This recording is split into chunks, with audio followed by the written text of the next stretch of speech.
Yo, what is up guys? And today we're going to be talking about how to build this beautiful unit you see on your screen here, Benimaru from the Tensura or the Slime collab. Now this unit guy is very strong in the current meta because he is a counter to a lot of meta units, but there are ways to play around him so he's not as OP as initially thought, but he's still very fun to use and very strong and effective at what he does.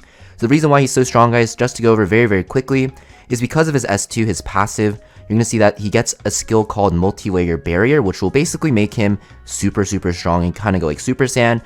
Basically, this activates after an enemy takes an extra turn, and when that happens, he'll actually CR push himself as well and gain this buff. And this buff is very important because it'll activate his S3 to do more damage, and then also actually double the fighting spirit gain, which will make it so that his S2 activates after one turn, which does a ton of damage, ton of AoE damage to the enemy side basically.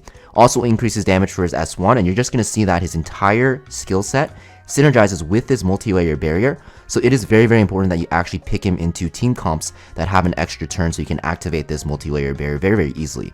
Now, you're also going to notice that once this multi-layer barrier activates from his S2, he will also gain 40% CR if he maxes out, and we're going to take this into account when building him because this is a very important part of his kit, and you're going to want to build his, speed around this. So for his set guys, I definitely recommend running him on a speed set because you need him to be about like 240 speed in the end. And for the secondary set, it's really up to you, but crit chance seems to be what works the best and what most people run.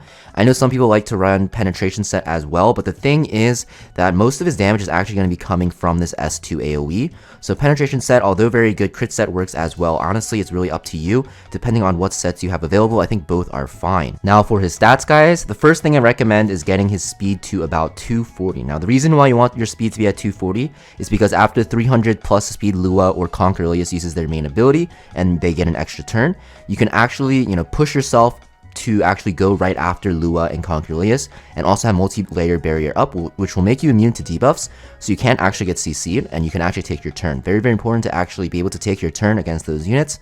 Use your S3 and then, obliterate the enemy team with your S2. Now, of course, the enemy side can play around this by not using their extra turn ability, but in Guild Wars and also in Arena, you'll always get this off because the AI is coded to always use that skill first. In World Arena, though, just keep in mind that there will be counterplay around Benimaru, which makes him a bit weaker in World Arena situations for the most part. Still a good counter pick, though, because it'll stop the enemy side from using their main skill, but that is the main reason why you want at least like 240 speed. Now, all the other stats will go into damage, so I recommend 100% crit chance, and also, 250% crit damage and 3k attack, and the rest of your stats you just want into more damage. Some people like more bulk, but I personally find that Benimaru just wins you the game outright after his first turn, or will, kind of be useless. So I just like to have him on a very high damage build, so I have all of my subs pretty much invested into attack, crit damage, and crit chance after 240 speed, and, maybe I do have some stray sub stats into some bulk. Like I have some HP here right on my helmet, but most of the time you're going to want mostly damage on this unit because he's going to win you the turn, or win you the game after using his S3 in like one turn. Now for his Molagora, so also guys, like if you have to pull for dupes for him, or if you can pull for dupes for him, I really recommend it if you have extra bookmarks, because his imprint concentration is critical hit chance, which is one of the best in the game. It'll make him a lot more easier to build, and you can actually, allocate your substats even more into more crit damage and attack.